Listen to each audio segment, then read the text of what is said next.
오늘 이 팀즈로 또 유튜브 또 방송 또 나중에 녹화된 영상물로 예배를 드리시는 모든 분들에게 우리 하나님의 크신 은혜, 크신 뜻이 함께 하시기를 바랍니다.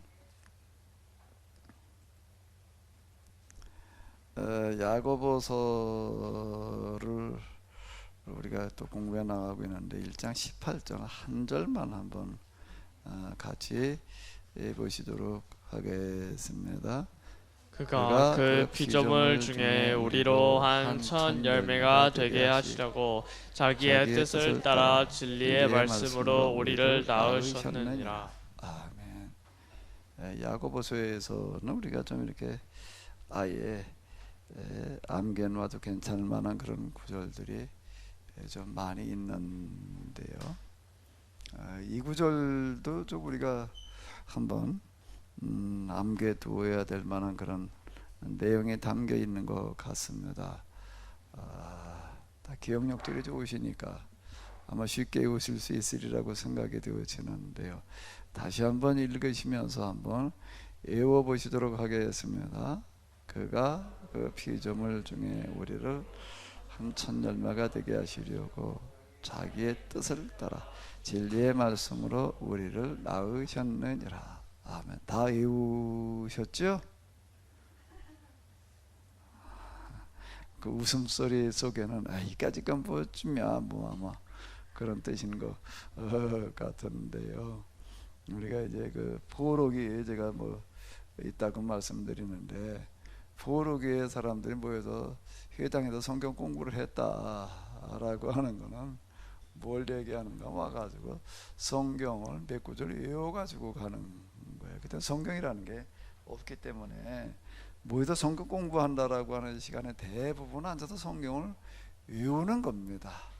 외우고 또 집에 가서 또 어떻게 하는 거예요? 가족들에게 외우게 하는 거예요. 이게 이제 성년식 할 나이가 되게 되면 아이들이 다 율법서를 외웠다라고 하는 거는 그와 같은 뜻인데요. 근데 나는 이런 거를 이렇게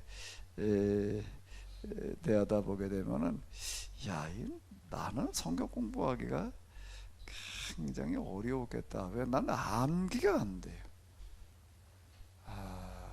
그걸 가지고 뭐 무슨 뜻인가 하고 이렇게 생각하고 그러는 거는 어떻게 해보겠는데 문자대로 암기하는 거는 그거 굉장히 어렵더라고요. 그래가지고 나 그때 같았으면은 성경 공부하기가 굉장히 어려웠겠다 이런 생각을 하게 되는데요. 자, 그가 그 피조물 중에 우리로 뭐가 되게 하시려고요? 한 천 열매가 되게. 이거다 한이라고 하는 게 무슨 뜻이냐라고 하기는 누구나 이제 모든 사람이 다 이제 그런 뜻으로 이렇게 보시게 되면 되겠습니다. 누구나가 천 열매가 되게 하시려고 자기의 뜻을 따라 진리의 말씀으로 우리를 낳으셨느니라. 이거 누가 좀 해석 좀 해봐. 이게 무슨 뜻이죠? 피조물 중에서 피조물은 세상 모든 만물을 말하는 건데 우리를 뭐가 되게 하시려고요? 천 열매가 되게 하시려고. 피조물 중에서 우리로 천 열매가 되게 하신다. 이게 뭘 얘기하는 걸까요? 자기의 뜻을 따라 진리의 말씀으로 우리를 낳으셨다. 무엇로 낳으셨다고요? 우리를? 진리의 말씀으로 우리를 낳으셨다. 이게 또 무슨 얘기예요? 이정호 장로님, 이게 무슨 뜻인 것 같아요? 좀 해설 좀 해봐요. 그건 알 것도 같고 모를 것도 같고.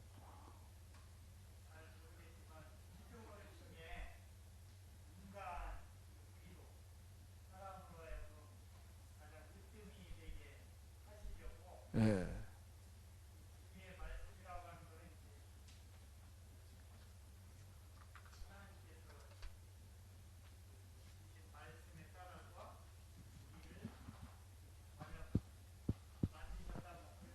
이거 좀 갖다 드려 봐봐. 이거 지금 여기 있는 사람 들리지만은 지금 아마 팀대로 들으시는 분들은 무슨 얘기인가? 지금 하신 얘기 미안하지만 좀 다시 한번 얘기해 보세요.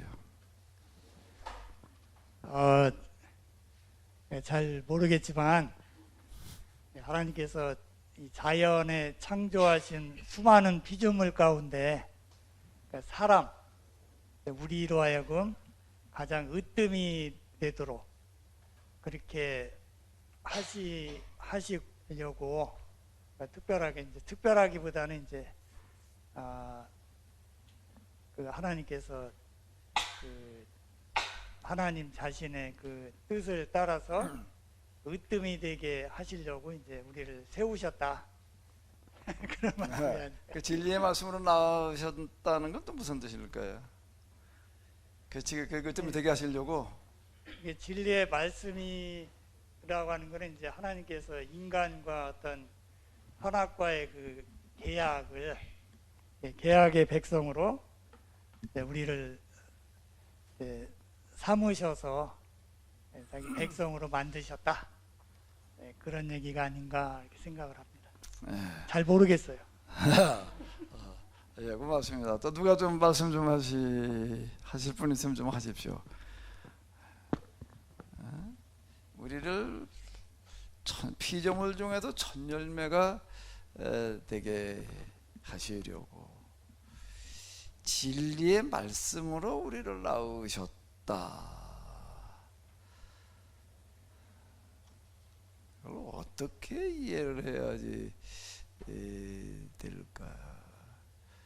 그 제가 이 구절을 가지고 이제 좀 사실 요즘 제가 이제 야고보서를 이렇게 공부해 나가면서 제가 설교 준비하는 방식은 앉아서 뭐 설교 준비할 시간은 제가 없어요. 요즘은 눈 떠서부터 그냥 뭐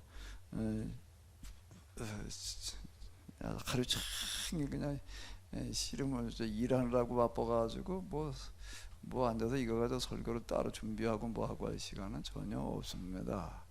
그럼 대신 어떻게 하는가 하게 되면은 이제 오늘 끝나고 나서 이제 부터는 다음 주에 할 본문을 이제 이렇게 읽으면서 여기서 뭘 가지고 얘기하는 게 좋을까 이렇게 생각. 그거 가지고 이제 한 줄 내내 일하면서 이제 틈틈이 이제 묵상을 하는 거야. 이게 무슨 뜻일까? 이제 이렇게 지금 제가 준비를 하고 있습니다. 그런 식으로 이제 이렇게 하는데 이 구절을 가지고 내가 좀 이제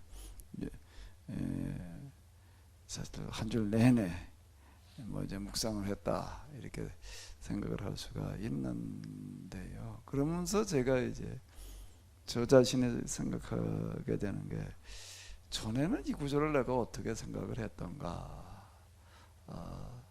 근데 그게 지금은 또 차 이렇게 다르게 보인다. 이제 그렇게 생각이 되어지는데요. 일단 진리의 말씀. 그렇게 되면은 전에는 진리의 말씀, 성경에 나오는 게 진리의 말씀 전혀 어렵게 생각되지가 않았습니다. 그 진리의 말씀 뭐 그냥 이게 진리지라고 이렇게 생각되어지는 게 뭔가라고 하게 되면은 저는 그렇게 이해를 하는 거예요. 진리가 뭐냐? 예수님이 진리예요. 예수님이 진리다. 그리고 진리의 말씀, 예수님을 아는 게 진리다. 그 예수님 뭘 어떻게 아는 거냐? 예수님을 안다라고 하는 것과 구원이라고 하는 것은 같은 거기 때문에 예수님께서 이 세상에 오셨는데 오신 목적이 뭐라는 거예요? 모든 사람들의 죄의 문제를 해결하기 위해서. 그래서 어떻게 하시는 거예요? 모든 사람들의 죄를 대신 짊어지시고 죽으셨다. 그래서 이제 그 죽으심 속에서 십자가의 죽으심 속에서 우리의 죄의 문제가 해결이 되어지고 그리고 구원 받는 거다. 저는 진리의 말씀을 이렇게 생각을 했고요. 조금도 의심하지 않았습니다.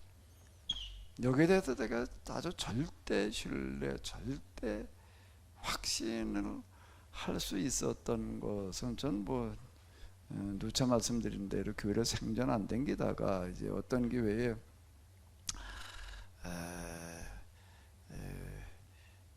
반강요위에서 삼각산 무슨 천막 집회에 이제 이렇게 갔는데요. 생전 그런 데를 이제 안 가다 가니까 낯설기도 하고 그 자리가 엄청 불편해요. 앉아 있는 것 자체가 참 힘들더라고요. 교회 고전에 교회 예배는 그냥 그 책별 예배하라고 몇 번 갔었는데 그냥 그런 대로 그냥 앉아서 그저 설교 위주로 다 듣다가 이렇게 왔는데 이 천막 집회를 갔더니 일단 뭐 박수를 치면서 찬송을 부르는데 뭐 조용해도 아니고 그냥 열광적으로들 그러고는 그 분위기 박수를 치라는 거다. 박수를 생전 쳐본 적이 없어가지고 후원 노래를 박수를 치면서 부른다는 것 자체도요 이게요 그거 뭐 좀 그렇고 어쨌든 그거 그렇다 치더라도 그런데 이 찬송이라고 부르는 거가 너무 이게 좀 거북한 거예요.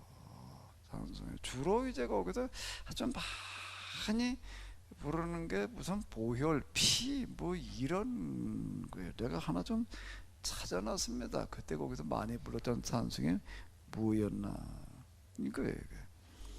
죄에서 자유를 얻게 하면 보혈의 능력, 주의 보혈. 시험을 이기는 승리되니 참 놀라운 능력이로다. 그 다음 뭐죠?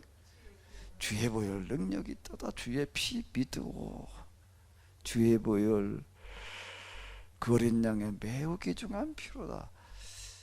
이게 뭐 우리는 그냥 익숙해져도 그런가 보다 하는데요. 생전 교회라는 데를 안 갔던 사람, 이런 거 안 했던 사람들이 이것만 계속 그냥 반복해서 그것도 그냥 뭐 박수로 쳐가면서도 부르라고 그러니까는요.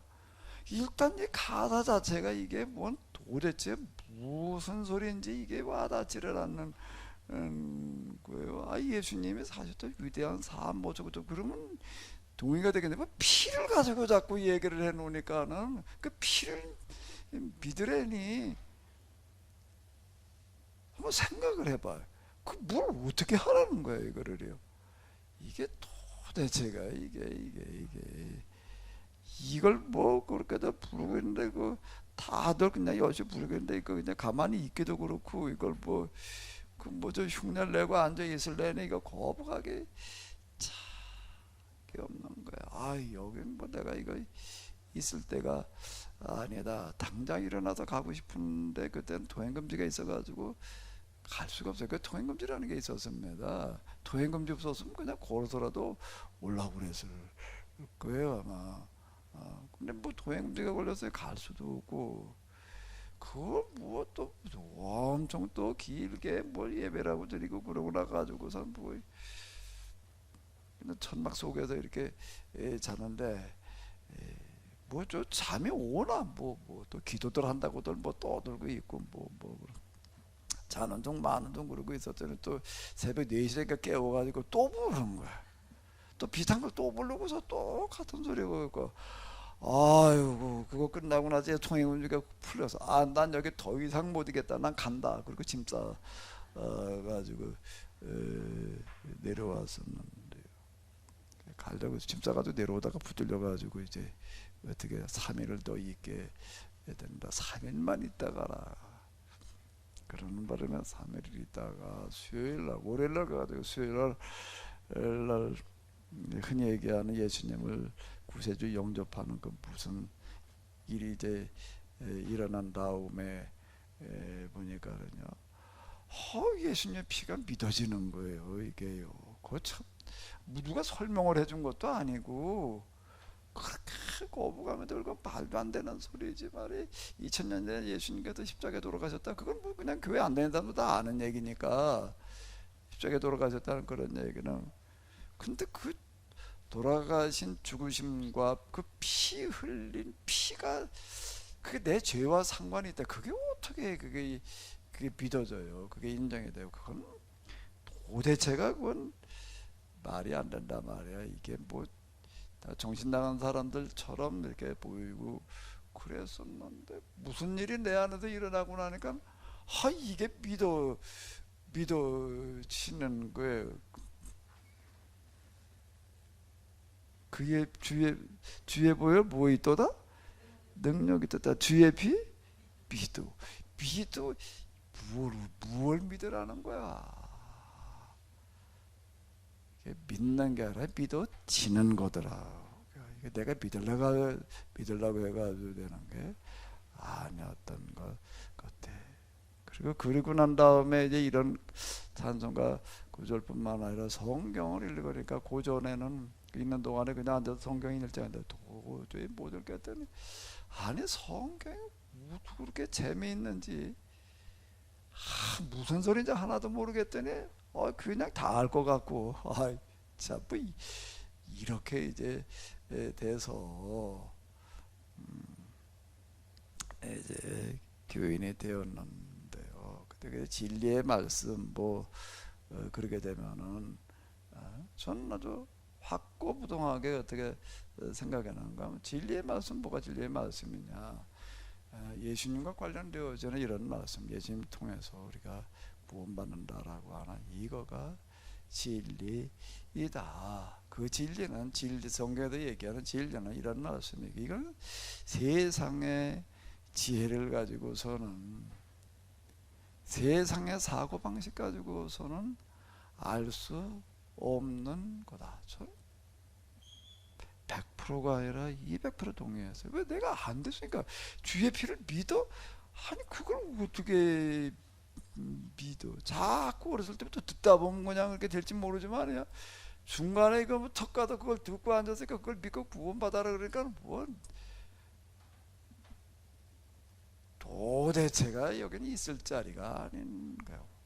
그걸 계속 반복해서 그러니까 화딱지가 나가지고 못 있겠다 라고. 이게 뭐 여기 내가 올 자리가 아니다. 그래 잘못 왔지. 이건 세상의 사고방식과 이해 가지고선 여기 이해되는 게 아니다. 이건 하나님께서 베푸신 은혜를 입은 사람들이 깨달을 수 있는 특별한 지혜, 특별한 진리다. 전 특별한 은총이 아니고서는 이건 알 수 없다. 특별 은총, 특별한 말씀, 특별한 내가 특별 여차리에 올라탄 거 정말 그랬으니까. 그다음부터 하나님께서 우리에게 특별하게 은혜를 베풀어 주셔서 예수님을 통해서 우리가 특별하게 구원의 길을 베풀어 주셔서 이제 이렇게 이해를 한 겁니다. 이제 그러던 제가 야고보서의 이런 이 구절을 읽게 되면은요, 진리의 말씀으로 우리를 낳으셨느니라라고 하는 것은 진리의 말씀, 예수님을 통해서 우리가 구원하신 그 말씀 얘기를 우리 낳으셨다라고 하는 것은 우리를 구원하신다. 이 비슷하게 이제 저는 이해를 하면서 이게 그런 뜻이다 이렇게 저는 생각을 했던 거야. 이 구절을 가지고 내가 한 주일 동안 곰곰이 생각을 해보다 보니까 옛날엔 내가 그렇게 진짜 생각하고 그렇게 믿었었는데, 그런데 지금 어떤가 하게 되면은 조금 다르게 이게 보이는 거예요. 이 부분이 진리의 말씀으로 우리를 낳으신다라는 이런 이 부분들이 뭘 얘기를 하던가, 특히 뭐가 여기다 다르게 다가오는가 하면 진리의 말씀이라는 이 부분이, 이 부분을 내가 너무 좁게 생각을 했다. 진리의 말씀이 특별하게 그냥 예수님과 관련, 예수님이 특히 그 죽으신 것 관련되어진 그게 최초부터 감춰진 특별한 무슨 비밀이었고, 그런데 하나님께서 이제 우리로 하여금 예수님 믿어야지 구원받게 하신다라고 하는 어떤 이런 거가 특별한 은혜라고요. 특별한 진리라고요. 특별한 은총이라고 이렇게 이제 생각을 이렇게 했었는데요. 지금 이제 내가 다시 이 구절을 가지고 이렇게 생각을 해보니까 뭐가 달라졌던가. 근데 왜 그렇게 달라졌나? 또 이렇게 달라지기까지 어떤 과정을 거쳤나? 이게 여기도 조금 그 이해가 달라지는 거가 쉽게 그냥 이렇게 되어지는 게 아니라 저는 참 쉽지 않은 그런 과정을 거쳐 왔습니다. 여기 이제 이런 변화가 생기는 거는 이제 하나님을 다시 경험하게 되는 기도하면서 이제 그런 걸 통해서 이제 그렇게 됐던 건데요. 그 과정을 좀 뭐 제가 이제 이런 여기서 생각이 이해가 바뀌게 되는 그런 과정을 조금 이제 다시 뭐 다 이미 수차 말씀드렸던 어떤 이런 건데 이제 다시 그 부분에다 초점을 맞춰 가지고서 이렇게 한번 생각을 해보도록 하겠습니다. 그렇지 않고 이걸 다시 이해시킨다라고 하는 거가 쉽지 않을 것 같아 가지고서 이제 그래 여기 듣기만 하지 말고 실천하는 자가 되어라라고 이렇게 얘기한 너희는 말씀을 행하는 자가 되고 듣기만 하여 자신을 속이는 자가 되지 말아라. 이런 것들이 뭘 얘기를 하는가 라고 하는 거가. 그리고 지난 시간에 우리가 이제 본 이런 거 시험에 들지 말아라 말이야. 스스로 속지 마라. 이제 이렇게 얘기하는 것들이 뭘 얘기하던 건가. 이제 이거를 좀 다시 좀 이제 제 경험을 통해서 내가 어떤 과정을 거쳐 가지고서 이렇게 좀 내 생각과 이해가 바뀌게 되어졌는가라고 하는 걸 좀 이렇게 또 말씀을 드려보도록 하겠습니다. 제가 기도를 40개월 동안 이 수리산 자락에 와가지고서 정말 매일 40개월 동안 했다라고 이렇게 얘기를 하는 여기에 그 동기는 뭐 몇 번 말씀드렸는데 마태복음 4장 23절에서 25절이에요. 갈릴리와 데가볼리와 예루살렘과 유대와 요단강 저편에도 수많은 무리가 따르니라. 그 지난번에 제가 말씀드린 대로 전도라는 걸 해보니까 한 사람 전도한다는 게 이게 참 어려운 거더라고요. 정말로 어려워요. 제일 쉬운 게 뭐라고요? 병원에 어떻게 한 사람이요? 장기 입원한 사람이 제일 수월하더라. 그 사람들은 이제 그게 이제 되려면은 제 경험에 의하면 매일 가야 돼. 중간에 빠지지 말고 혹시 빠질 일이 있게 되면요, 내가 내일은 이러이러 무슨 특별한 일에도 못 옵니다. 그래야 돼. 그러고 해야지 그게 뭐 어떤 효과를 거두는 거 같더라고요. 이제 경험에 의하면은 그래요. 그 사람들은 3개월만 가면 붙들고 다 제 경험에 의하면 몇 사람 다 똑같더라고요. 아주 통곡을 해. 나를 붙들고 3개월만 그러고 가면 어떤 날이 제일 효과적인가 비를 쫄딱 맞고 가야 돼. 아주 그냥 그런 모습으로 하고 가봐요. 세상은. 아니 사람 하나 전도하는 게 그렇게 어려운데 예수님에게는 도대체 뭘 어떻게 가지고 많은 사람이 몰려왔다는 얘긴가? 어떻게 해서 도대체 예수님한테 그래 사람이 몰려왔나라고 보니까 요거예요. 요거. 예수님께서 온 갈릴리에 두루 다니다 그들의 회당에서 가르치시면은 내 눈에 안 들어왔고, 가르치시면 먼저 나온다는 건 생각지를 않고 그건 나중에 보인 거고요. 복음을 전파하면 요게 들어온 겁니다. 백성 중에 모든 병과 모든 약한 것을 고치시니 그의 소문이 온 수리에 퍼진지라. 저는 이렇게만 생각을 한 게 병 고친 소식이 이제 온 퍼져나갔다. 가르치시는 그 말씀이 퍼져나갔다. 이거는 아예 이제 제껴올 거래. 내 방식대로 이해를 한 거예요. 그러니까 이게요. 이제 병 고치셨다는 그런 얘기는 맨 뒤에 나오는 그런 얘기인데 이제 그걸 또 그렇게 생각한 게 뭔가 하면 그렇게 생각할 수밖에 없었던 게 제 입장에서 모든 앓는 자, 곧 각병, 각종 병에 걸려도 고통당하는 자, 귀신 들린 자, 간질하는 자, 중병자들을 데려오니 그들을 고치시더라. 요 구절이 있으니까 이제 그런데 그리고 이걸 읽어내려다가 여기 딱 멈춰서 이걸 생각하다 보면 그러니까 마음이 뜨거워지기 시작을 했다.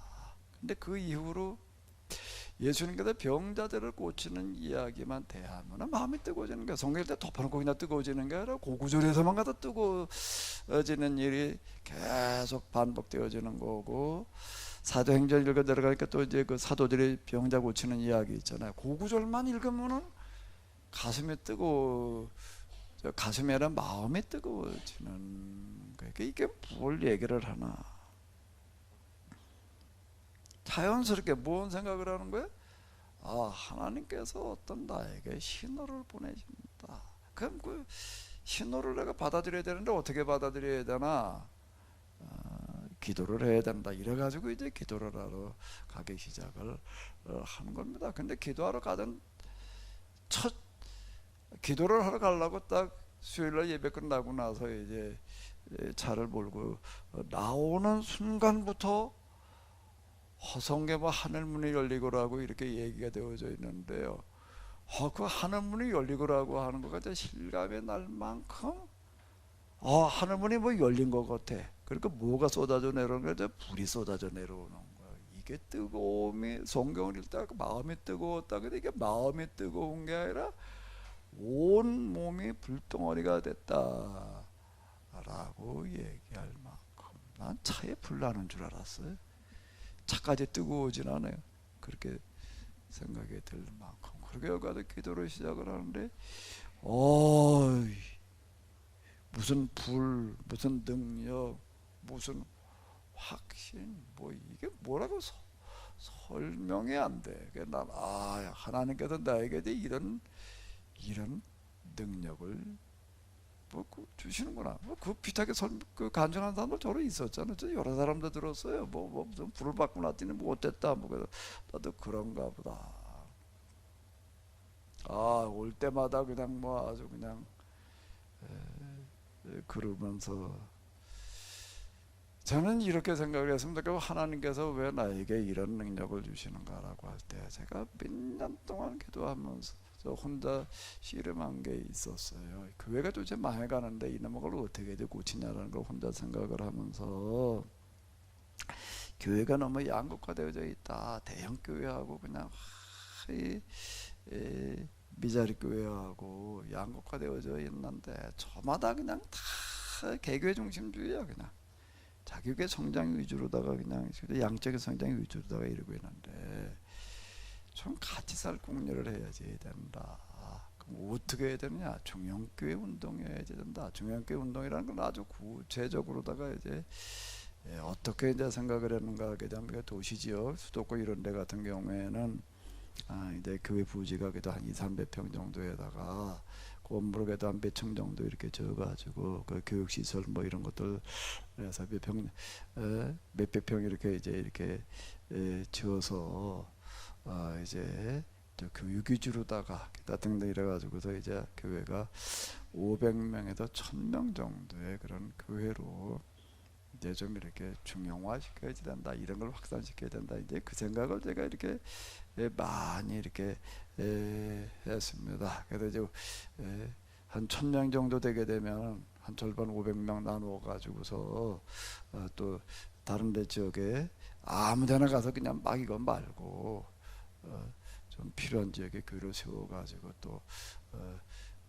하게 하고 그 땅을 교회 이런 지역에도 몇백 평 산다는 게 어렵습니다. 그러니까 그건 이제 같이 한 1000여 명 정도 돼야지 이제 몇 년 이렇게 힘을 모으면 이제 가능해지니까, 그래가지고 이렇게 해나가는 운동을 펴야 된다. 이제 이런 생각을 제가 좀 많이 하고 있었어요.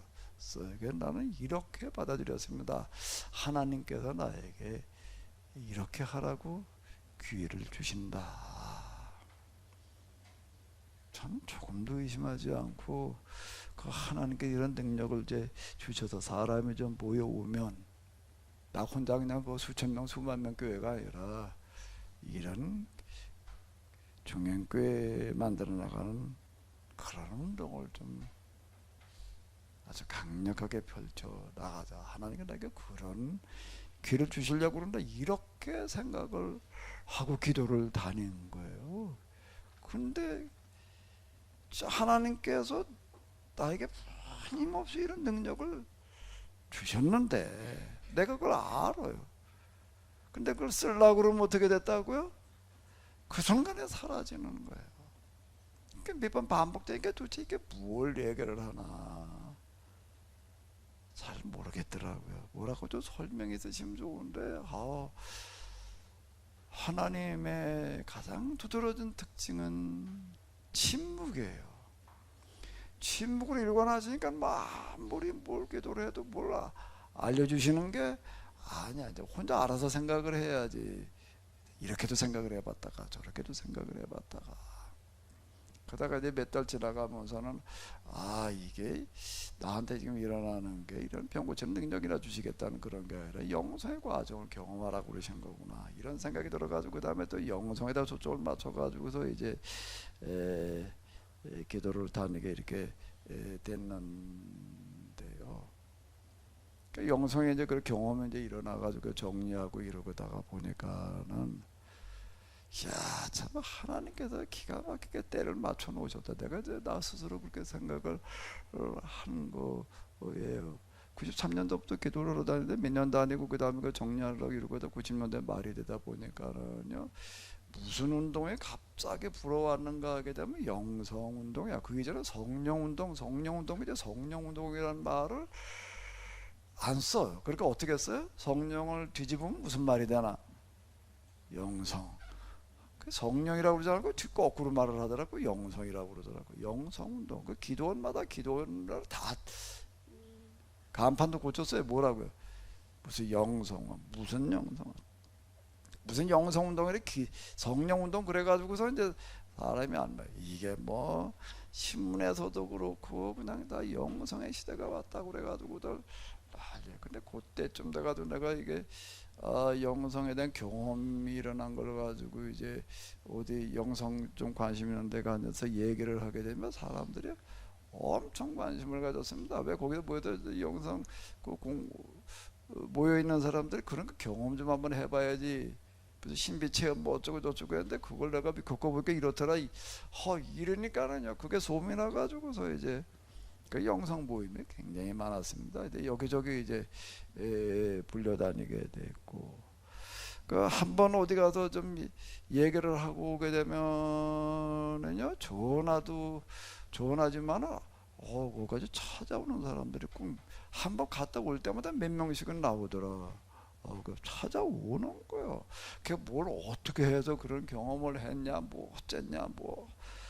이러는 거예요. 그래가지고 내가 이제 그렇게 되니까 뭘 생각을 하나 하나님께서 나에게 이런 걸 경험시키신 것은 이제 이게 영성의 시대가 올 줄 알고 영성을 경험시키셨다. 요렇게 저는 생각을 한 겁니다. 근데 영성 운동을 이제 해야 되는 어떤 이런 거구나. 그래가지고 내가 그때 오는 사람들 그리고 얘기할 때마다 요렇게 얘기를 했습니다. 이게 뭐지요? 이정호 장로님도 아실 것 같은데 이게 뭐였어요? 사형리. 하루 4시간 기도해라. 내가 하루 4시간 기도했다. 이거 아침에 일어나면은 새벽 기도 갈 때 갔다가 와서 또 들어놓을 생각하지 말고 이불 걷어놓고 그러고 나가서 2시간 있다 들어와라. 그래서 그리고 저녁에도 자기 전에 한 2시간 기도하고 이렇게 이걸 제가 이제 많이 얘기를 하고요. 이렇게 해가지고서 뭘 영성을 뭘 어떻게 해라. 근데 이거를 이제 몇 달 이렇게 하다가 보니까는요, 진짜 열심히 하는 사람도 있어. 4시간 이렇게 하게 되면요, 4시간이 아니라 10시간 이상을라도 해보려고 그러는 사람들이 있는 거야. 뭐 지금도 기억나는 거죠? 해남이 어디에? 해남이 어디가 해남이지? 여기 서해안인가? 해남이 어디예요? 그 사람이 해남에서 뭐 그쪽 지역에서 한 2명의 그 장로교 목사님들이었는데 여기 뭐 매주라도 오겠다는 거예요. 그 정도로들 열심히들 이제 해보려고들 달라 들어요. 그래서 이제 뭐 영성운동하라고 하나님께서 이러셨나 보다. 이제 영성의 시대 마치 이제 이러고 있는데 몇 달 지나다 보니까는 몇 달 동안 사람들이 내가 어떻게 기도를 했냐 이렇게 했다. 어디서 기도를 했냐 가보자 또 그러는 사람도 있어요. 그래 또 데리고 댕겨. 여기서 뭘 어떻게 했고 그러니까 또 가서 그 비슷하게 또 만들어놓은 거 기도들 하더라고. 어떤 사람은 난 돌멩이 꼭대기 앉아있다가 아예 뭘 한 사람인가 굴 하나 판 사람이 있어요. 기도를 그거를 파놓고 뭐 그러고 내 기도굴도 가본 적이 있습니다. 그래서 진천이었나 뭐 어디 내가 기가 막히게 파놨어요. 또 이런 죄가 또 있나 뭐 모기 때문에 내가 그냥 기도할 때 여름엔 진짜 마귀보다 모기가 더 무섭더라. 진짜 그렇거든요. 산에 가서 기도해봐요. 모기가 그냥 떼거지로 달라 들고 모기 한 펴놓고 기도할 수도 없고. 근데 그분 그러더라고요. 모기들이 하도 돌아들어가지고서 이걸 어떻게 할까 생각을 하다가 아주 우통을 벗었대. 힘껏 먹어라. 모기한테 물리는 것도 뭐 수련이나 뭐래나 뭐 아주 그러는 사람이 있더라. 그런데 이제 몇 달 동안 그렇게 하더니 사람들이 다 그러는 거야. 근데 우리는 아무리 해도 목사님 뭐 그렇게 하라고 그래가지고 그렇게 했다고 그래가지고 그렇게 해보는데 그런 경험이 안 된다. 이건 어떻게 해야 되느냐? 글쎄, 난 그렇게 해도 되는데 그렇게 내가 한 거 비슷하게 하는데 안 된다니 이걸 내가 뭐라고 설명한다는 게 참 어려워요. 어쨌든 모형담생 이제 내가 뭐를 이제 어쨌든 또 같이 이렇게 하는가 하게 되면은 말씀 묵상이라고 하는 게 있습니다. 기도할 때 이제 렉처 TV나 이렇게 그 영상 수련해서 부르는데 성경 말씀 이제 묵상하는 어떤 그런 게 있어요. 그 성경 말씀을 이제 뭐 어디 하나 본문을 선택을 해가지고서 이제 뭐라고 좀 얘기를 이렇게 하면은 사람들이 내가 기도한 것처럼 해가지고서는 잘 안 되더라 그러는데 그 말씀을 이렇게 내가 뭐라고 해석하는 그거는 또 굉장히 또 관심을 가져서 계속 이제 성경을 해석하자는 이야기들을 이제 많이 나오는 그때 이제 하비루의 길 뭐 이런 거 이제 같이 이렇게 할 때인데 하비루의 길 죄인의 길은 제가 성경을 해석을 하는 게 아니라 이스라엘 역사와 교회 역사를 제가 해석을 한 거죠. 성경을 해석하려고 그런 게 아니에요. 근데 그 역사와 관련되어지는 성경 본문들을 가지고 좀 이렇게 나열해 나가기는 했지만은 저는 성경을 해석하려고 하지는 않았습니다. 그럼 왜 그런가? 성경 해석은 성서신학을 전공한 사람이 해야 되는 거지. 저는 아주 그게 딱 고정이 되어져 있어가지고서요 내가 할 수 있는 분야가 아니다. 근데 이스라엘 역사 교회사를 해서 나는 교회사를 이제 공부를 했으니까. 근데 교회사라고 하는 걸 공부할 때 제 신학교 할 때 실제 그랬습니다. 교회사를 공부하다가 보니까 교회사가 예수님 때부터 시작이 그 이전이 있잖아요. 구약이 있잖아요. 그래 구약부터 시작을 해야지 그 흐름이 맞다 그래가지고 이제 그때부터 이스라엘 역사 뭐 이런 것도 관심 가지고 이제 좀 씨름을 했었어요. 그러니까 이제 내가 하비루의 길 죄인의 길까지 영성 비움의 길은 내가 영성 경험한 거니까 여기는 하겠지만은 그 이상은 내가 할 수 있는 게 아니다. 그래도 성경 해석은 제가 더 이상 하려고 하지를 않았어요. 단지 이제 그냥 그 기도하는 그런 훈련 과정에서 이제 말씀 묵상하는 그 정도나 이렇게 하려고 그랬지. 성경 전체를 놓고도 이걸 뭐 해석해 나가자 그런 거는 아예 생각지를 않았습니다. 그런 요청들이 많이 들어왔는데요. 그러니까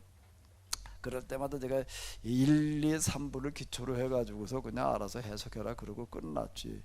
근데 우리는 해봐도 안 됩니다. 그거 같이 좀 합시다. 그건 내가 할 수 있는 게 아니다. 그리고 저는 거부하고 있었어요. 그러다가 이게 둔대교회하고 이제 통합을 해가지고 여기를 이제 이렇게 왔습니다. 여기를 이렇게 왔는데 우성고등학교 예배 드릴 때 여기 이제 이렇게 오게 됐는데 여기 와 보니까는 90 안팎된 저 노인들만 몇 분 있었어요. 교인들이요. 좀 그때 상황 아마 아시는 분들이 있을 텐데.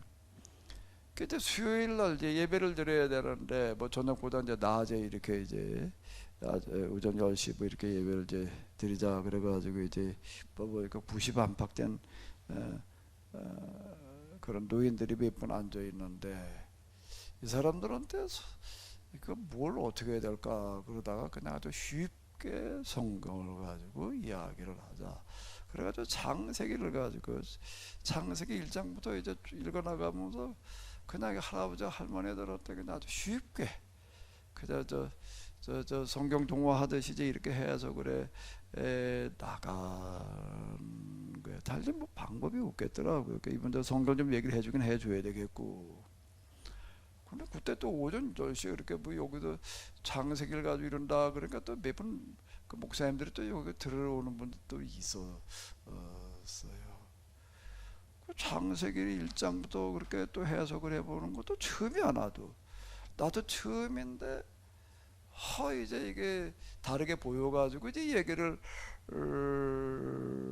하는 거예요. 선악과를 금단의 열매로만 알고 있다가 그게 이제 기약을 뜻하는 거다라고 하는 거 보기까지가 그러니까 굉장히 그게 쉽지 않았어요. 그렇게 보게 되기까지가. 근데 어쨌든 그런 식으로다가 이제 창조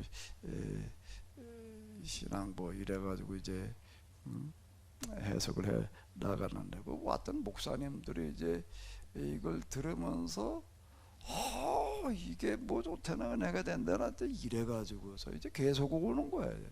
한두 번 더 늘어.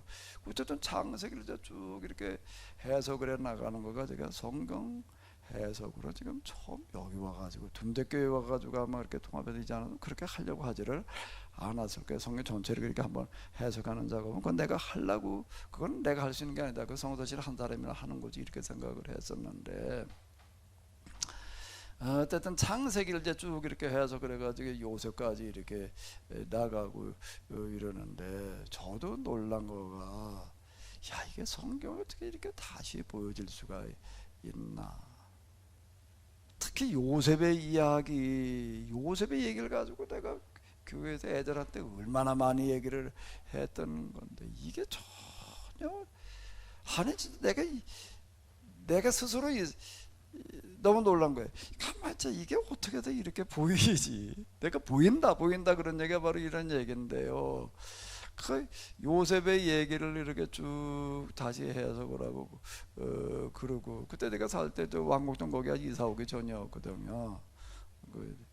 그러니까 요셉의 얘기 해석하고 난 다음에도 나도 이제 참 놀랍단 말이야. 근데 가만히 보니까 이게 맞는 얘기 그때 그거를 이제 해석하고 갔는데 가서 내가 그런 생각이 이렇게 드는 거야. 야, 참 요셉의 얘기 이렇게 해석된다는 게 너무 놀라운데 자 이게 뭘 뜻하는 걸까 이러다 보니까 하나님께서 오늘 우리에게 요셉의 얘기를 이렇게 해석하게 하신 것은 이대로 하시겠다는 그런 뜻이다. 이렇게 이제 와닿는. 이건 내가 그렇게 생각을 한 게 아니고 요셉의 얘기가 왜 이렇게 해석되어질까? 이게 뭘 뜻하는 걸까? 그러니까 이렇게 해석되어진 거는 이대로 하시겠다는 이야기이다.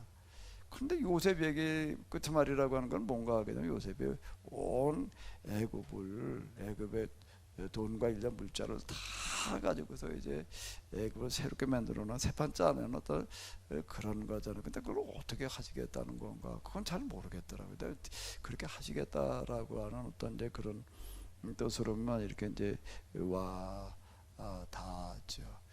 여기 와가지고 제가 그 이 창세기를 해석을 하면서 건너지 못할 강을 건너게 된 게 뭔가 하면 성경을 해석을 하는 걸 이제 손대기 시작을 한 거예요. 그게 아니었으면 내가 그 생각을 안 했을 거예요. 그리고 이제 창세기 그다음에 율법서 뭐 하나하나 이제 이렇게 해석을 하는데 내가 또 한 번 놀란 거는 사무엘을 해석을 해나가면서 다윗이 다시 보이기 시작을 하는 거예요. 그건 무슨 주석을 보는 것도 아니고 그냥 사무엘상의 본만 보는데 이게 이제 다시 보이는 거예요. 왜 다시 보였을까요? 창세기도 다시 보였어요. 다 뭐든지 다시 보여요. 성경 봤다면 지금 야고보서도 마찬가지. 왜 그럴까요? 제가 여러분들께 여러 번 말씀드렸었는데 뭐 때문에 이렇게 다시 보인 거죠? 뭐 때문에 다시 보인 걸까요? 그냥 하나님께서 그냥 다시 보게 하셔서. 제가 말씀드리잖아요. 기도하고 났더니 뭐에 관심이 생기더라는 거예요? 율법서라는 게 이게 중요한 거였구나. 그러니까 율법 중에서도 뭐부터 이걸 내가 다시 이해하고 들어가야 되는 거로구나. 계약. 제일 먼저 제가 이 서점에 기독교 서점에 돌아다니면서 주워 모은 책에 계약이라는 이름으로 된 책을 주워다가 그 계약으로 된 이름을 중에서 꽤 여러 권이었습니다. 그거 갖다가 읽어 내려가면서 이제 도대체 성경에서 얘기하는 계약이 뭐지? 계약부터 시작을 한 거예요. 계약부터 시작을 하고 그 다음에 계약법. 그러니까 율법서가 이제 계약법으로 다 이렇게 보이는 거고 이거를 이제 정리하는 겁니다. 그리고 나서 그 이제 합의례기를 이제 이렇게 써내려가게 이렇게 된 건데요. 다시 보였다는 거는 무엇 때문에 그냥 덮어놓고 그냥 가만히 있는데 하나님께서 그냥 뭐 눈을 열어가지고 다시 보이게 했다 그런 뜻이 아니라 내가 뭐에 대한 이해를 가지고 보게 됐다고요? 계약법이라고 하는 걸 가지고 보는 걸 얘기를 하는 건데 계약법은 하나님께서 그걸 계시로 그냥 깨닫게 해주시는 게 아니더라고요. 그건 내가 책을 가지고 씨름을 해가지고도 계약이라는 게 이런 거구나.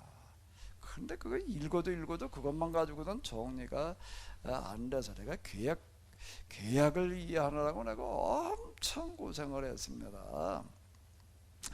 계약이라고 하는 걸 이해하고 나니까 성경이 다시 보이는 거예요. 그러니까 선악과가 뭘로 보이는 거예요? 이제는요 계약의 말씀으로다가 이렇게 보이는 거죠. 근데 열매로만 생각을 하다가 계약을 이해하고 나니까 이제 이게 다시 보였다는 건 계약의 시각에서 이게 보게 됐다라고 하는 걸 얘기를 하는 겁니다. 저절로 그냥 가만히 있는데 보였다라고 하는 이야기가 아니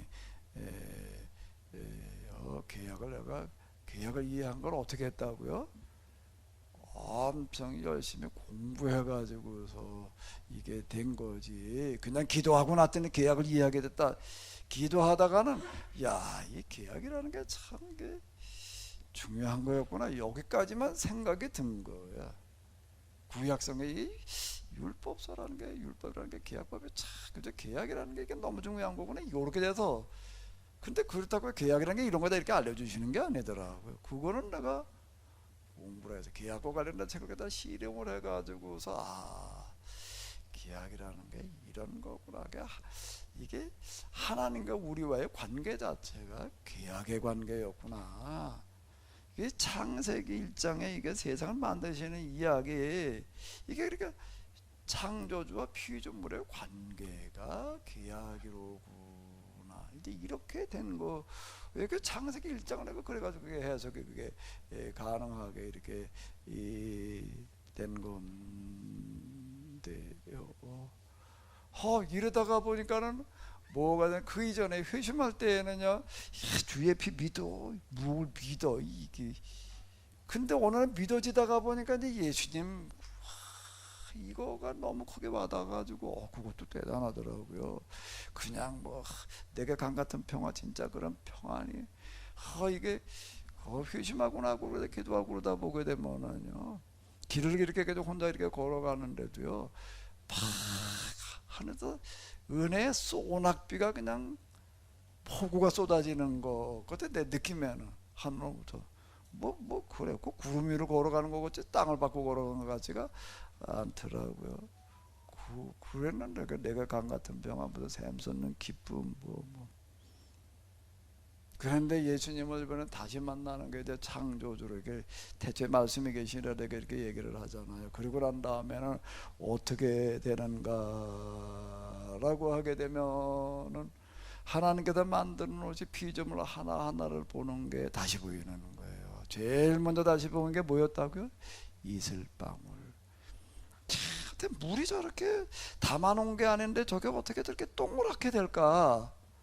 아니 이슬방울이 저 풀잎에 동그랗게 뭉쳐 있다는 걸 그걸 처음 봤나? 그걸 몰랐나?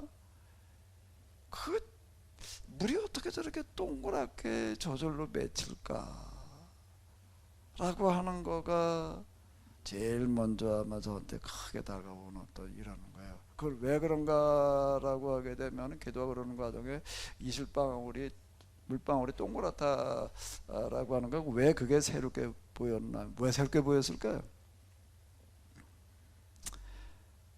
모든 만물이 하나님으로부터 나왔다 하나님께로 돌아간다라고 하는 이론론적인 사고가 이제 그 물방울이 동그란 걸 통해서 이제 이렇게 보이는 거예요. 아, 이게 이원론적인 사고, 직선적인 사고, 왼쪽은 왼쪽이고 오른쪽은 오른쪽인데 곡선적인 사고에도 왼쪽이 오른쪽이 오른쪽이 왼쪽이구나. 이제 그게 물방울을 통해서 이제 이렇게 보이는 거예요. 아, 물방울만 동그란 게 아니라 세상 모든 만물이 그 뭐 우리가 그래도 이미 알고 있는 얘기 아니에요. 그 만물의 어떤 그런 분자, 원자, 이 가장 작은 세계로 들어가면은 다 구로 되어져 있다. 그리고 우주도 구다. 근데 하나님을 경험하고 나니까 구가 경험이 되어지는 거예요. 하나님의 구로 경험이 되어지는 건데 그게 뭘로 나에게 눈에 보이는 걸로 다가왔는가 하면 이슬방울이었던 거예요. 그래가지고 내가 이제 여기에서 곡선적인 사고, 그래도 여기에도 비로소 이제 알파 오메가, 초음과 나중, 시작과 끝이라고 하는 게 참 이런 뜻이었구나라고 하면서 이제 이게 하나하나 다시 보여지게 되는 건데, 그 물이 나던 대로 흘러가는 이런 중력의 법이라든지 뭐 모기사슬 뭐 기타 등등, 근데 그런 것들이요 너무 크게 하나하나 다가오는데 태양의 태양이지 뭐 아침에 뜨는 뭐 해가 해지 그게 뭐 특별히 이게 아침에 떠오르는 햇빛이 너무 다시 와닿는 게 뭐가 어떻게 다가왔을까? 햇빛이지 뭐. 태양이 달라지는 게 아니라 햇빛이 달라지는 게 아니라 태양을 보는 내가 달라지는 거야.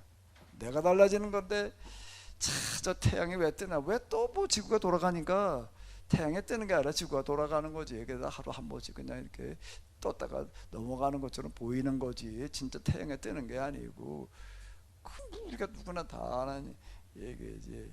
그런데 태양에 그렇게 보이는 게 아니라 저 태양이 오늘 저렇게 하루가 뜨는 게 밤이 지나고 아침 신선한 공기가 들어가는 저런 거가 하나님께서 어떻게 하는가라고 하게 되면 나를 위해서 오늘 저 태양을 뜨게 하신다. 우리 모두를 위해서 나라고 하는 거야. 나를 위해서 오늘 하루 저 태양을 뜨게 태양의 나를 위한 태양으로 이렇게 다가오는 거예요. 하나님은 졸지도 아니고 주무지도 아니하시고 그런다는 구절 잘 알지. 안고 일어서 뭘 하시며 걸음을 세시며 뭐 머리카락을 세시고 머리카락 숫자를 정확하게 기억한다는 건 불가능합니다. 세는 동안에 빠지는 게 생기니까. 그런데 하나님은 그걸 다 세신다는 거예요. 12시 지금 저 시계에 의하게 되면 지금 8번 몇 초에는 몇 개였고 9초에는 몇 개였고 이걸 세신다는 거예요. 머리카락을 세신다는 거는 그 굉장히 어려워요. 계속 나고 조금 전에 났어. 몇 개 빠졌어. 그러니까 이걸 세신다는 거예요.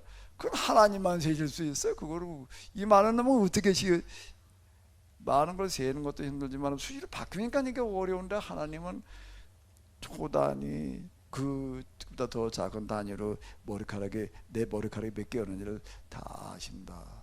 아이 뭐 전능하신 하나님, 전지하신 하나님이니까 그냥 뭐 그거야 뭐 하나님은 그렇게 아시겠지 이러던 거가 하나님을 다시 경험하는 그런 거가 뭔가 뭐 하나님은 졸지도 않으시고 주무시도 않은 거 뭔가 뭐 하나님은 누구에게 시선이 고정이 되어 있는가 하면 나에게 고정이 되어 있다는 거로다가 경험이 되어지는 겁니다. 하나님이 1대1로 만나는 건데 1대1 관계로다가 이게 이제 접목이 되어지는 어떤 이런 건데 그거를 경험하는 거 하나님과 시선이 부딪히는 어떤 그런 이제 경험이 이제 어디쯤 가다 보니까 일어나는데 자다가도 그렇고 운전을 하다가도 그렇고 뭐 하다가 하나님을 향해서 내 마음을 집중을 하면은 뭐가 딱 내 눈이 아니라 내 마음의 눈으로 와서 탁 닿는 건 뭐요? 하나님의 시선.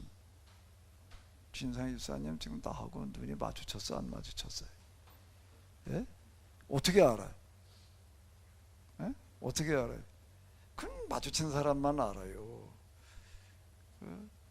은진이 여기 쳐다봐. 나하고 시선이 마주쳤어 안 마주쳤어? 어떻게 알아? 이게 마주치니까. 이거 내가 야, 너하고도 시선이 맞추고 너 엄마하고도 동시에 이게 안 돼. 이렇게 해가지고 하면 될까?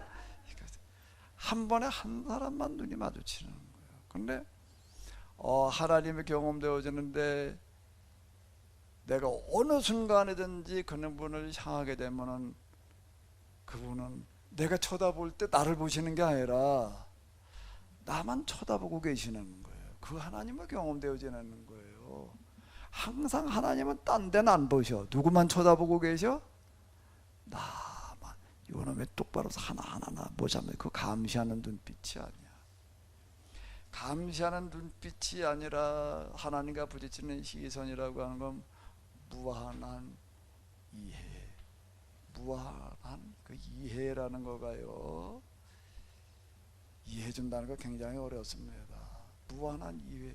근데 정말 견딜 수 없게 만들어 놓는 그 하나님의 눈빛은 무한한 신뢰야. 날 절대 신뢰를 하시는 거야. 우리가 하나님을 믿는다.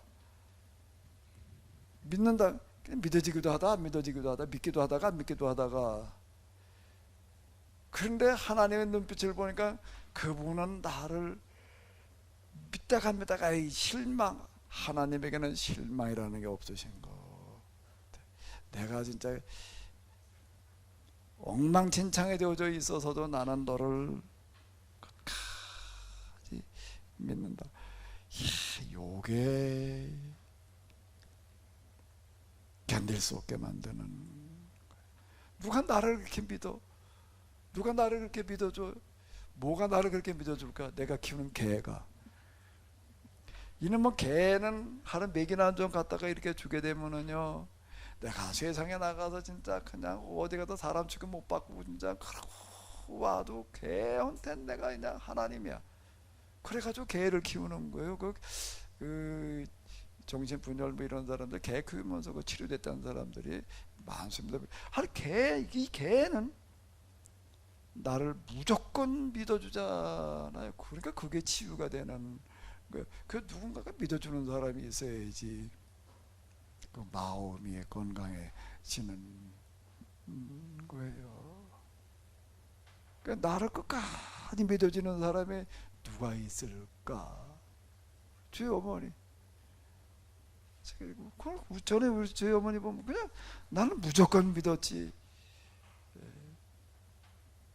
믿어주는 사람. 그 어머니가 돌아가시고 나니까 무슨 어머니가 무슨 그 도움이 되고 뭐 그런 건 아닌데요.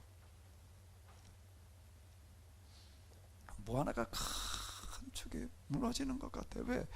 나를 그렇게 믿어주는 사람이 없으니까. 하나님은 뭐 사랑이 와닿는 게 아니라 신뢰가 와닿는 거예요. 근데 그 눈빛에는 한순간도 이게 변함이 없으시는 이런 부분들. 근데 태양을 보게 되면 뭔가 태양이 나한테 얘기하는 것처럼 와닿는 거예요. 내가 너를 위해서 오늘 이 태양을 있게 했다. 우리 애들 한참 클 때 어딜 데리고 많이 가는 건 바닷가를 가는데 동해 바닷가를 가면 거기는 애들 데리고 가서 놀 수 있는 데가 아니더라고요. 서해안 안면도 그거 바닷가 거긴 뭐 그냥 한참 가도 그 종아리니까 애들 갖다 풀어놔도 위험하지를 않아. 그리고 그건 모래 돌멩이 깨진 모래가 아니고 그거는 저 뭐야 조개 껍데기 굴 껍데기가 부스러진 모래예요. 그건 그 안면도 모래는 그 다른데 저 경포대 모래하고는 이게 질이 다릅니다. 가다 이렇게 보고 그거 단단해요. 안면도 그 이제 모래는요 물 빠진 다음에 자동차가 지나가도 될 정도로 단단합니다. 그건 조개 껍데기, 굴 껍데기 이런 것들이 부스러져 가지고서 그 모래가 된 거니까 거기 가서 그냥 이렇게 놀다 왔어요. 그런데 그 바닷가를 다시 갔을 때 그 모래가, 그 물결이 다시 보이는 거예요. 탁 가는데 그 모래가 나한테 뭐라고 얘기하는 것처럼 와닿는가 하게 되면, 내가 너를 위해서, 누구가 아니에요, 내가 너를 위해서 이 모래밭을 만들어 놓았다. 네 애들 데리고 와서 놀고 가라고. 그 물을 그렇게 쳐다보다 보니까 하나님께서 지금도 모래를 만들고 계시더라고. 왜 거기에 죽은 굴껍데기, 죽은 조개 껍데기가 지금도 물이 들락날락 할 때마다 왔다 갔다, 그게 그렇게 부서져 가지고서 그 모래 하나를 만들어져 가지고 그게 그렇게 쌓이는 거예요. 이러다가 보니까, 이야, 도대체 이 모래밭 하나를 만들기 위해서 하나님은 얼마나 많은 공력을 들이시나. 그 물결을 갖다가 이렇게 그냥 계속 보내고 또 보내고 또 보내가지고서 그 죽은 뭐 굴껍데기, 죽은 껍데기 깨트려가지고서 뻘밭에다가 그 모래밭을 만들어 놨으니, 이게 시간으로 얘기를 하면 계산이 안 되는 거야. 그리고 정성으로 얘기를 하면 세상에 이놈에게 무슨 그 돌멩이를 갖다 분질 갖다 깨트려 놓는 것도 아니고, 물결을 가지고서 조개 껍데기, 굴 껍데기를 이거를 갈아 가지고 모래를 만들어 놓는단 말이에요. 그래가지고 그 넓은 모래밭을 만들어 놓고, 내가 너를 위해서 이걸 만들었다.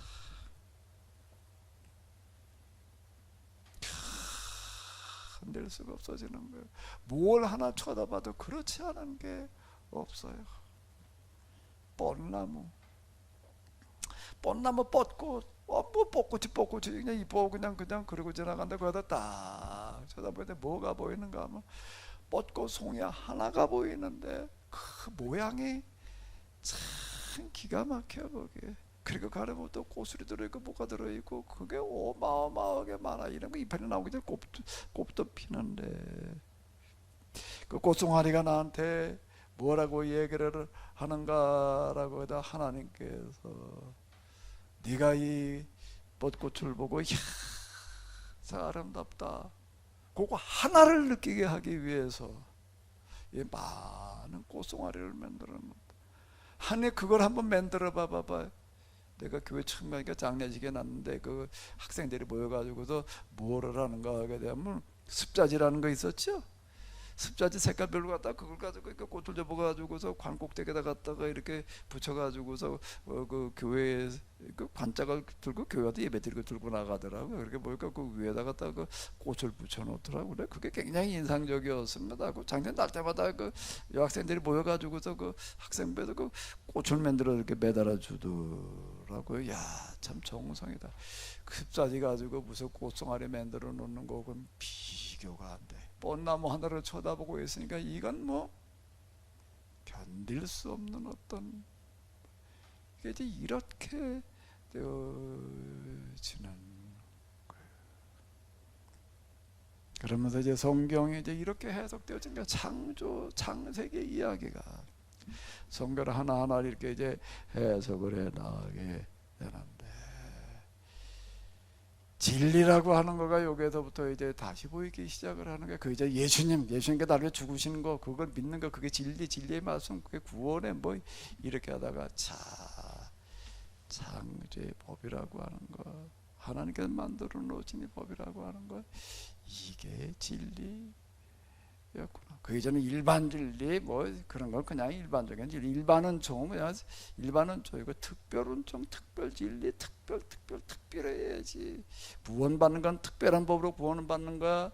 이러던 거가 개혁법에 눈을 뜨고 나서 다시 이렇게 보다 보니까 하나님과 우리와의 관계 자체가 계약의 관계, 계약의 말씀이라고 하는 것 같고, 뭔가 하면 창조의 법에 송충인 솔잎을 먹고 뇌는 뽕잎을 먹어야 되는 이런 것들이 다 계획을 얘기를 하는 거고, 그 진리였는데 여기에서 이제 특별이라고 하는 게 이제 무너지는 거예요. 자, 일반은총이 특별은총이고 특별은총이 일반은총이지. 이원론적인 사고에서 비로소 이제 일원론적인 사고로, 내가 금방 뭐라고 그랬죠? 이원론적인, 발음이 정확하게 전달됐나 모르겠네. 이율론적인 사고에도 뭘로 가는 거예요? 이율론적인 사고로 가는 거예요. 구원받는 법이 따로 있는 게 아니고, 저는 구원받는 법은 따로 있는 거예요. 그 예수님 믿으면 그냥 그거 가지고 구원받는 거고, 사는 건 그냥 사는 거고, 그 구원받는 법과 사는 법이 달라 이게. 예수님 믿기만 하면 그 일단 구원은 받은 거고, 그 다음에 사는 건 뭐 그냥 어쨌든 그냥 하나님 도우시면 어떻게 뭐 복 받고서 잘 살아보는 거고, 구원 받는 법과 사는 법이 따로따로 놀던 거가, 자 이게 사는 것과 구원받는 법이 다르다면 그것 자체가 모순이지. 이렇게 되는 거예요. 맨날 특별 무슨 초자연, 맨날 초자연, 하나님에도 하나님께로 특별하게 초자연적인 방식으로 뭐 특별하게 인도를 해주셔서 특별하게 도와주셔서 이러던 거 특별히 이제는 지워지고, 자 하나님 믿는다는 게 뭔가 하는 게 만 법대로 사는 거야. 그 법대로 이제 이렇게 바뀌는 거야. 이거 하나 바뀌는 게 굉장히 어려웠습니다. 그때 가도 비로소 하나님을 만유리 여기지 마라. 사람이 뭘 심든지 어떻게 된다? 그래요. 이 구절이 이제 와닿기 시작을 하는 거예요. 아, 창조의 법대로 사는 거가 그게 곧 특별은총이고, 그게 곧 구원의 방법이고, 그래가지고 내가 자연의 법과 구원의 법 뭐 그런 소책자를 내가 이렇게 쓰는 겁니다. 저는 특별한 거라고만 생각을 하다가요 이렇게 되어졌어요. 자, 그때 본문으로 들어와 보도록 하겠습니다. 좀 시간이 갔는데 이거 야고보서 얘기하려고 하다 보면 이게 본문 하나하나 가지고 2시간 할 수는 없고 1시간에 끝내야 되는데, 이게 내가 설명하는 기술이 없어가지고 좀 시간이 걸리는데요. 진리의 말씀으로 우리를 낳으셨느니라는 얘기가 뭘까? 진리의 말씀으로 우리를 낳으셨다. 예수님 믿고 구원받게 하셨다. 그냥 이 비슷하게 그냥 뭐 예수님 십자가면 그냥 뭐 맞는 키 이렇게 넘어가던 거. 진리의 말씀으로 우리를 낳으셨다. 진리의 말씀으로 하여금, 진리의 말씀이라고 하는 이런 거가 하나님한테 창조의 법. 지금 저한테 이게 그렇게 와닿는 거예요. 그걸 어떻게 했다는 게 진짜 깨닫게 하셨다, 낳게 하신다는 그런 얘기가, 참, 이 하나님의 법이라고 하는 거가 얼마나 이게 위대하고 대단한가라고 하는 것들을 깨닫게 하시는 이런 부분들. 그럼 그 다음에 피조물 중에 우리를 한 천열매가 되게 하시려고, 피조물 중에도 우리가 천열매가 되게 하시려고. 성경에서 얘기한 천열매는 뭘 천열매라고 그럴까? 예수님은 천열매라고 그랬습니다. 근데 구약에서 얘기하는 천열매는 뭐죠? 만물, 마다들, 뭐라는 얘기예요? 만물은 누구 거예요? 하나님 겁니다. 만물과 11조 이렇게 나가는 거잖아요. 그리고 첫 태생은 짐승이 됐든 사람이 됐든 내 것이다, 하나님께 바쳐져야 되는 그런 제물이다 라고 이렇게 얘기를 하죠. 제물을 하나님께 바치는 걸로만 이렇게 저런 생각을 했어요. 이게 구약에는 짐승을 가지고 제사를 드려가지고 죄 용서함 받고, 뭐 신약으로 넘어와도 예수님께 죽으심이 이제 단번에 죽으신 제사가 돼가지고서 영원한 제사에서 우리가 예수님께서 죽으신 그 죽으시고 구원받고, 제사라고 하는 게 제물과 하나님께 제사, 제물을 하나님께 드려지는 희생물로 이렇게 생각되어지다가 이게 바뀌는 거예요. 자, 하나님께 드린다라고 하는 제물이라는 게 뭘 말하는가, 뭘 얘기하는가가 그 피조물 중에 우리로 하는 누구나예요. 천열매가 뭐라고요? 하나님께 드려지는 특별한 제물을 말하는 건데, 그 제물이 뭐가 제물일까요? 하나님께 드리는 희생제물이지. 이렇게 이해되던 거가 다르게 와닿는 게 뭘까요? 뭐가 제물일까요? 산제사로 드려라. 너의 몸을, 사도 바울이 얘기하는 거고 야고보가 얘기하는 거는 전혀 딴 얘기하는 게, 사도 바울이 로마서에서 너의 몸을 뭔 제사로 드려라? 살아있는 제사로 드려라. 뭘 하라는 얘기예요? 이게요. 살아있는 제사라는 게 뭘 얘기해요? 하나님께서 받으실 만한 제사, 무가 내 몸을, 우리의 행동에 하나님께서 받으실 만한 그런 행동해야 된다는 거거든. 그럼 받으실 만한 행동이라는 게 뭘 말하는 거예요? 하나님께서 만들어 놓으신 법대로 사는 거를 말하는 겁니다. 모든 피조물 중에서 우리로 하여금 뭐가 되게 하시려고? 첫 열매가 되게 하시려고. 그러니까 첫 열매라는 게 뭐라고요? 하나님께 드리는 제물인데, 그죠? 뭐라고요? 우리를 어떻게 하셨다는 거예요? 하나님께서 만들어진 법대로 살게 하시려고. 법대로 살게 하시려고. 그래서 그때 진리의 말씀으로, 하나님께서 진리의 말씀이라는 게 뭐 예수님과 관련된 십자가에 죽으시 이것만 가지고 자꾸 이제 특별한 뭐라고 얘기를 하는데, 하나님께서 만드신 그 법을 깨달아 아는 거, 그게 곧 진리의 말씀이고요. 우리를 낳으셨다는 거 하는 거, 그 말씀대로 살게 하신다라는 걸로다가 이렇게 해석이 되어지는 거예요. 그러니까 예수를 믿는다는 거, 하나님 믿는다는 거, 하나님께서 만드신 법대로 사는 거예요. 근데 하나님께서 만들어 놓으신 법대로 살기보다, 심는 대로 거두기보다 어떻게 하고 싶은 거예요? 특별하게 하나님께서 어떻게도 해주시길 바라는 거예요. 제가 자연치유 이런 것들을 그렇게 자꾸 얘기를 하는 건, 몸이라고 하는 거, 건강이라는 건 관리다. 하나님의 법대로 우리가 살아야 되고 법대로 먹어야 되는 거지. 그건 어겨놓고 하나님께서 도와주셔서 말이야 특별히 고쳐주시고 자꾸 이렇게 하고 싶은 거야. 그거를 뭐라고 그러는 거야? 야고보는 시험에 들지 마라, 시험하지 마라는 얘기가 되는 거야. 법대로 살려고 하지는 않고 하나님께서 특별하게 도와주셔서 뭐 어쩌고 저쩌고, 그게 시험이라는 얘기. 스스로 속지 말라는 게 얘기야. 뭐 속으라는 게, 스스로 속지 말라는 게 법대로 살아야 되는데 그렇게 하긴 싫고 어떻게 하게, 자꾸 어떻게 해달라는 거야? 특별하게 하나님께 도와주셔가지고 특별하게 인도해 주셔서 뭐 특별한 은혜를 베풀어 주셔서. 여러분들 그렇게 생각 안 하셨나요? 그렇게 특별 노리면서 맨날 특별히 하나님께서 좀 뭐 어떻게 일이 좀 되게 해주셔서 그게 스스로 속는다는, 그게 시험에 드는 거라는 거예요.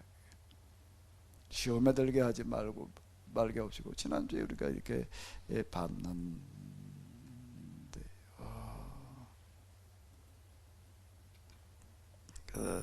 너희는 말씀을 행하는 자가 되고, 말씀을 행한다는 게 뭐, 말씀대로 산다는 게 뭐예요?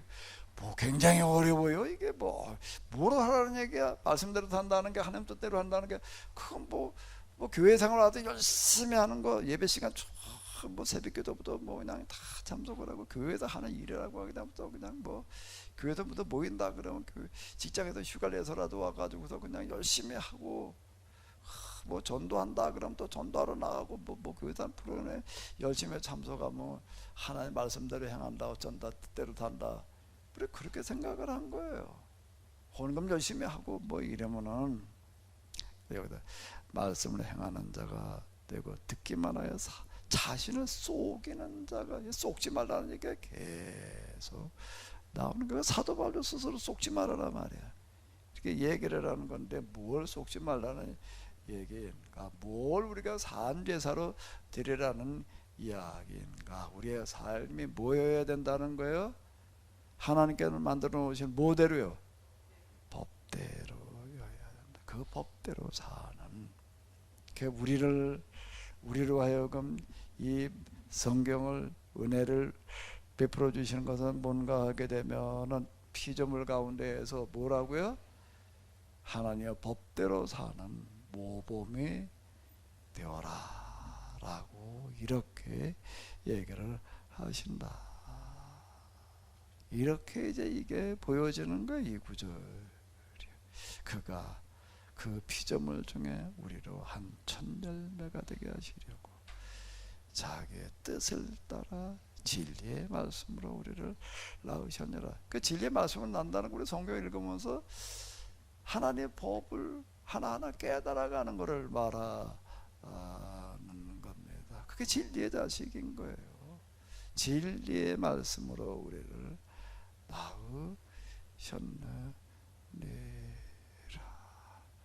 제가 기대한 게 아까 처음에 말씀드린 대로 처음에 그냥 병자들 고쳐서 사람이 그냥 막 우르르 몰려왔습니다. 그거 가지고 다 그냥 500명 1000명씩 다 그냥 나눠놓겠다 이렇게 생각을 하다가, 두 번째는 또 영성운동 그래가지고 영성 뭐 어쩌고 저쩌고 그것도 저것도 성경을 해석하는 어떤 이런 걸로 다 그 다음에 들어가지고 여기까지 이렇게 세미나 이제 한 20여 년을 했는데, 이거를 제가 지탱해 올 수 있었던 건 뭔가 많은 사람이 몰려오고 많은 사람이 관심을 가져서가 아니라 해석해 나가면서 해석하는 내가 너무 신기한 거예요. 야, 참 성경이 이렇게 해석한다는 게 보인다는 게 너무 놀랍다.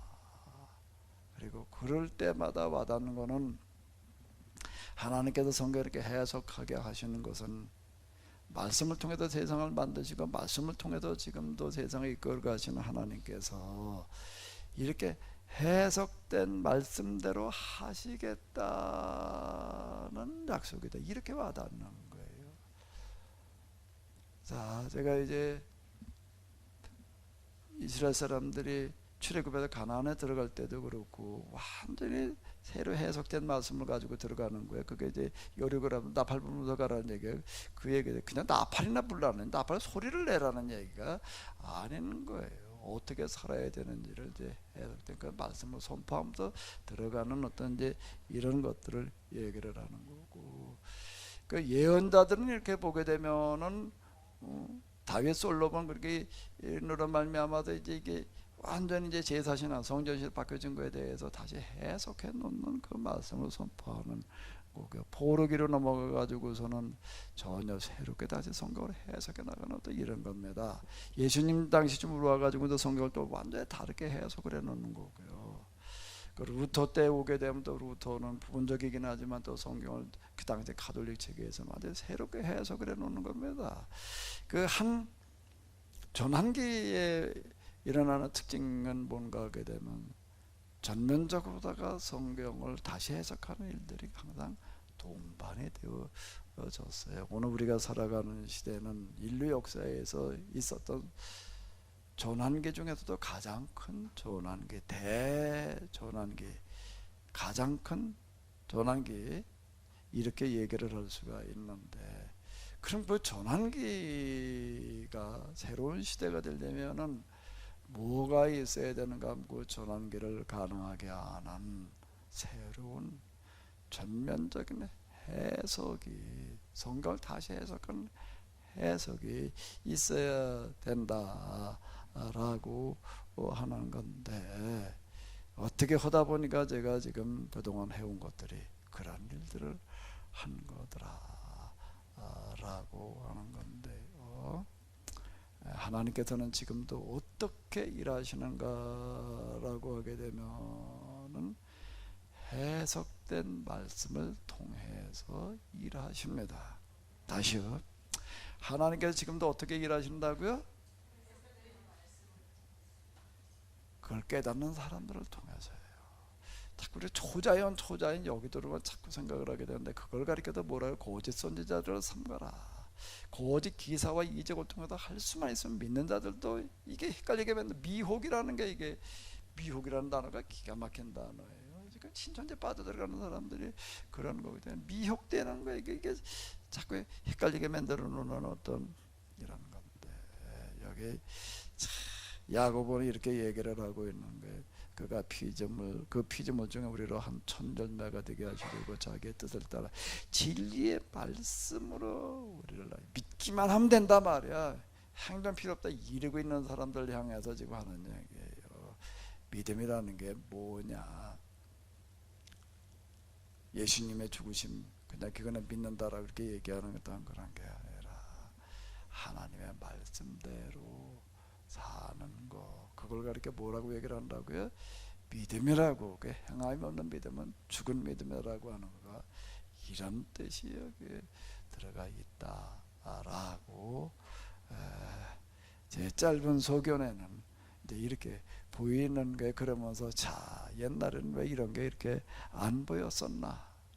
그냥 십자가만 그냥 뭐 십자가만 얘기하면 그냥 뭐 모든 게 다 그냥 만사 해결되는 건 뭐냐고 그냥 이렇게 이제 얘기를 했었는데요. 18절 우리 다시 한번 읽어보시도록 하겠습니다.